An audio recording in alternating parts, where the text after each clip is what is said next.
Ang alamat ng multo sa likod ng bawat anino at malamig na hangin, may isang kwentong bumabalot sa misteryo ng multo. Sila ay mga kaluluwang hindi matahimik nakakulong sa mundo ng mga buhay dahil sa hindi natapos na gawain matinding hinanakit o marahas na pagkamatay.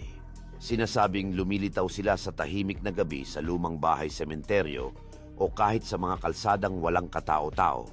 Maputla walang muka o minsan ay may dugo ang anyo. Nagpaparamdam sila sa pamamagitan ng malamig na hangin, mahihinang yapak o biglaang paggalaw ng mga bagay.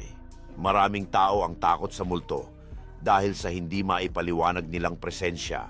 May ilan na nakakaranas ng matinding takot, pangamba o panaginip na tila totoo. Ngunit ayon sa matatanda, may paraan upang sila'y mawala dasal kandila at pagpapatawad. Sinasabing ang mga kaluluwang ito ay naghahanap ng hustisya o katahimikan. Kaya sa susunod na makarinig ka ng kakaibang ingay sa dilim, itanong mo sa sarili, multo lang ba ito o may nais itong iparating?